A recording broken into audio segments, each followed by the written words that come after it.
tous, bonjour à toutes. Pour ceux qui ne me connaissent pas, je m'appelle Natacha de Tonac et je suis accompagnante périnatale et auparavant j'ai été infirmière.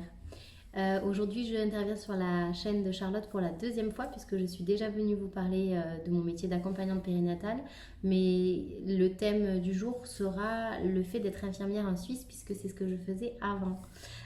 Voilà, donc je vais suivre les petites questions de Charlotte et je vais y répondre au fur et à mesure. Les différences, il est pour coutume de dire qu'en Suisse, les conditions de travail sont meilleures. Je m'entends, ça veut dire qu'on a quand même moins de patients à charge qu'en France par IDE. Et également, le salaire est meilleur. Il faut quand même savoir, je nuance, qu'en Suisse, on travaille plus que 35 heures par mois. Il me semble que c'est 40 ou 42 heures à 100%, donc ça fait quand même pas mal d'heures supplémentaires par rapport à la France. Après, il est quand même assez facilement possible d'obtenir un 80%, ce qui équivaut à peu près à un 100% en France. Et au niveau des salaires, effectivement, ils sont plus élevés, mais le coût de la vie est aussi beaucoup plus cher. Voilà. Les démarches à effectuer. Donc, quand on obtient son diplôme en France, il faut avoir une équivalence au niveau de la Suisse. On n'a pas besoin de repasser de concours ou de repasser du diplôme comme dans certains pays. Par contre, il y a deux étapes à faire. Alors moi, à l'époque où je l'ai fait, je ne sais pas si ça a changé, mais il faut déjà faire une demande à la Croix-Rouge suisse pour avoir une équivalence de diplôme. Donc ça, il y a toute une liste de pièces à fournir. Vous pouvez aller sur le site de la Croix-Rouge suisse et vous aurez la procédure. Et une fois que vous avez reçu votre reconnaissance de diplôme, il faut demander son droit de pratique, donc là, à l'État de Genève, et ça se fait sur le site de l'État de Genève. Et avec la reconnaissance du diplôme, moyennant un paiement, vous pouvez obtenir une reconnaissance de diplôme, non, un droit de pratique, pour le canton de Genève. Il faut savoir qu'en Suisse, donc c'est pas découpé comme en France, c'est découpé par canton, ce qui équivaut un peu à des régions, mais chaque canton étant indépendant, dans chaque canton, il y a des procédures différentes pour pouvoir travailler en tant qu'infirmière. Donc moi, je vous parle du canton de Genève. Voilà, il faut payer à peu près 1000 francs suisses, je crois, en tout. Je sais plus si c'est 1000 ou si c'est 500, mais ça date un petit peu. Mais voilà, il y a quand même un coût. Et en termes de délai, moi, j'avais fait la demande tout de suite après mon diplôme, donc en juillet. Il me semble que j'ai obtenu mon droit de pratique en octobre. Voilà, donc il faut compter quand même quelques mois. Encore une fois, moi je parle de mon expérience, c'est il y a quand même un petit moment maintenant. J'ai arrêté de travailler en Suisse il y a 3 ans, 2 ou 3 ans. 3 ans. Donc moi quand je suis rentrée en Suisse, on recherche des infirmières dans tous les domaines parce qu'il faut savoir que les Suisses cessent et les Suisses ne se forment que peu au métier d'infirmière et infirmier. Donc il y a énormément de frontaliers en fait dans les cliniques et les hôpitaux. Alors l'hôpital cantonal de Genève qui équivaut à l'hôpital public en France recrute principalement des Suisses, mais les cliniques privées recrutent principalement des frontaliers. Il faut savoir que les cliniques privées, à l'inverse de la France, payent moins que l'hôpital public en Suisse, à Genève en tout cas. Oui, est-ce qu'il y a des services qui plaisent plus? Non, pas forcément. Il faut savoir aussi que vous pouvez avoir des équivalences, des diplômes spécifiques en France, par exemple puéricultrice ou tout ce qui est réanimation. Je sais que des fois en Belgique il y a des spécialisations en fait qui sont pas reconnues en Suisse. Donc comme la spécialité de puère en France n'est pas reconnue en Suisse. En fait, vous êtes reconnu puère, donc on sait que vous travaillez que auprès des enfants, mais vous ne serez pas payé comme une puère en France, par exemple. Je sais qu'il y a peut-être une petite différence, mais c'est pas aussi significatif que ça peut l'être en France, puisqu'il n'y a pas de diplôme de puère en fait en Suisse. Qu'est-ce qu'il faut faire pour être recruté plus facilement? Alors, moi, je suis passée par de l'intérim en fait. Souvent, alors on peut postuler comme ça en one shot, on va dire directement auprès de la clinique ou de l'hôpital. C'est quand même assez rare d'avoir un poste directement, à moins d'avoir beaucoup d'expérience ou d'avoir une expérience très spécifique. Mais quand même, la plupart du temps, ça passe par de l'intérim. En tout cas, à mon époque. Maintenant, je crois que la clinique où j'ai commencé à l'époque prenait pas mal d'intérimaires et aujourd'hui ne le fait plus. Donc j'imagine que le processus de recrutement a évolué. Mais comme je vous disais, il y a quand même pas mal de places. Donc c'est pas très compliqué de rentrer en Suisse. Voilà, il faut avoir une bonne présentation par contre. Si vous êtes bilingue, pour les cliniques privées, c'est un plus. Alors le fameux salaire. Donc ça dépend vraiment où vous travaillez. Moi, là où je travaillais, le salaire de base, il me semble qu'il était à 4000 francs suisses à 100%. Moi, j'étais à 80, donc je touchais moins que ça. Et je crois qu'à l'hôpital cantonal, c'est un peu plus, ça tourne autour des 5000. Voilà, ça c'est des francs suisses, donc il faut convertir aussi en euros. Et comme je vous disais, le coût de la vie est quand même relativement cher. Donc si vous vivez à Genève, c'est clairement pas un très bon salaire.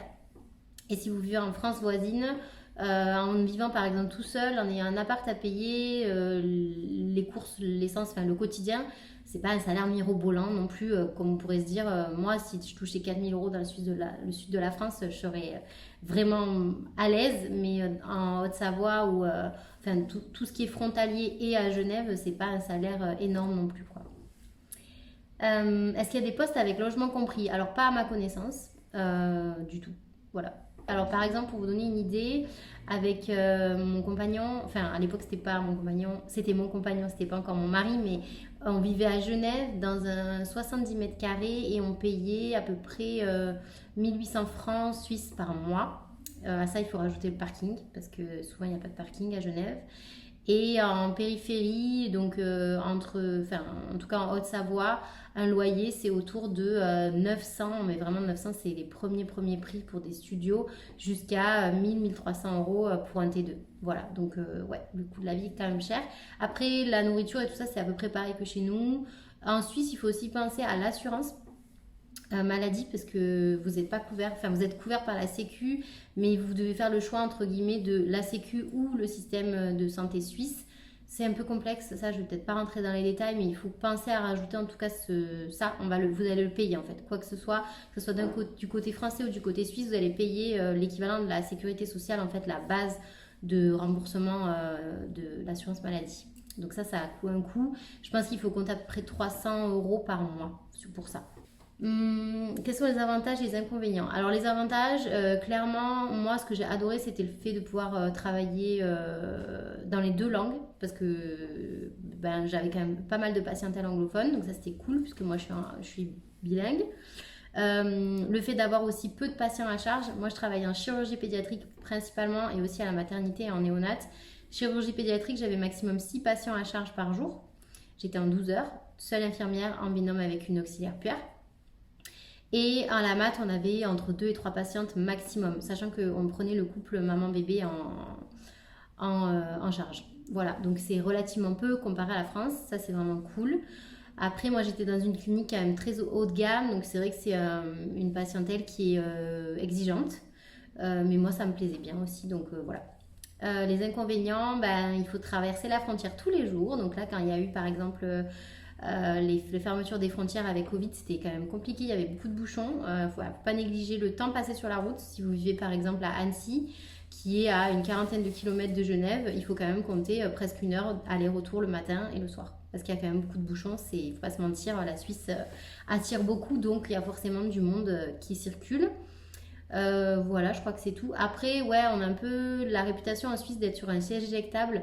Moi, je l'ai jamais trop ressenti en tant qu'infirmière, mais c'est vrai qu'on nous dit, en gros, si vous n'êtes pas content, on a une pile de CV sur le bureau, donc bah voilà, c'est comme ça. En fait, vous n'allez pas négocier votre salaire, vous négocierez plus difficilement des aménagements de temps de travail, etc. Parce que bah, y a du monde au portillon, quoi. Donc ça, c'est un peu l'inconvénient, voilà. Et dans la majorité des cas, c'est un peu galère pour se garer aussi à Genève. Il n'y a pas vraiment de parking sur les prévus, en tout cas pour le personnel dans les établissements dans lesquels moi j'ai pu aller. Ça, c'est un peu pénible. Voilà. Mais en général, on s'organise donc en voiture. Il y a le tram aussi à Genève, donc ça se fait en fait. Tout se fait. Moi, je l'ai fait pendant 5 ans. Donc, quel conseil pourrais-je donner à une infirmière qui se pose la question d'aller travailler en Suisse? Ben, pour quelle raison en fait tu vas y aller? Est-ce que c'est pour le côté financier? Si c'est le cas, il faut quand même bien peser le pour et le contre. Voilà, après si c'est pour l'attrait de la région, pour les conditions de travail, voilà, c'est des bonnes raisons, hein, mais moi j'ai trouvé que c'était une chouette expérience. Je me permets du coup de terminer sur quelque chose, puisque j'ai fait mon travail un peu différemment en Suisse, sur un poste qui n'existe pas en France. Donc en fait j'ai été en clinique en tant qu'infirmière pendant 3 ans. J'ai eu ma fille et ensuite je suis revenue en Suisse. Et là, j'étais assistante médicale. Donc, je vais parler rapidement de ce métier, puisqu'on en a un peu parlé avec Charlotte. En fait, l'assistante médicale, donc ça n'existe pas en France. C'est pas une secrétaire médicale, mais on fait le travail de secrétaire dans le sens où on prend les rendez-vous, on gère les dossiers patients, etc. Mais aussi, on fait de l'assistanat. Donc, moi, je faisais en tant qu'assistante en pédiatrie vraiment toutes les consultations avec la pédiatre. Donc, je m'occupais en fait de tout le rôle propre de l'infirmière, c'est-à-dire que je prenais les paramètres vitaux, le poids, la taille, la tension, la température, tout ça pendant la consulte. J'avais aussi un rôle de conseil auprès des parents d'éducation, donc ça c'était vraiment cool. Et puis on faisait aussi des gestes techniques, donc s'il y avait besoin par exemple de faire une prise de sang, l'enfant partait à la maison, faisait la consultation, programmait la prise de sang, il revenait avec ses patchs d'EMLA et moi je faisais le prélèvement au cabinet. Voilà, donc ça c'était vraiment cool. Je sais qu'il y a dans certains cas aussi, pour adultes par exemple, où ils font de l'imagerie médicale, ils font de pose de voie veineuse, perfusion, enfin plein de choses. Donc ça c'est cool, en fait c'est un peu comme si vous travailliez à l'hôpital mais dans un cadre en ville en fait, ce qu'on appelle médecin de ville quoi. Et ça devrait se développer je pense en France parce que ça désengorge quand même vraiment beaucoup les urgences. Nous par exemple au cabinet on faisait pas de points de suture mais je sais que dans certains cas ils le faisaient donc voilà, en gros vous pouvez venir voir votre pédiatre quasiment pour tout sauf les cas d'urgence vitale quoi. Donc le métier d'assistante c'est vraiment un métier qui est sympa, ça permet aussi d'avoir des horaires un peu plus cool que l'hôpital ou la clinique. Moi je faisais pas de nuit, pas de week-end, voilà, c'était vraiment chouette. En tout cas n'hésitez pas si vous voulez vous lancer à vous renseigner, si vraiment vous avez des questions que j'ai pas balayées, n'hésitez pas à venir me parler aussi sur Instagram. Je pense que dans la description de la vidéo tu pourras mettre Charlotte mes coordonnées, enfin mes Insta. Et puis voilà, je crois que c'est tout. Je vous souhaite une belle journée et puis à bientôt.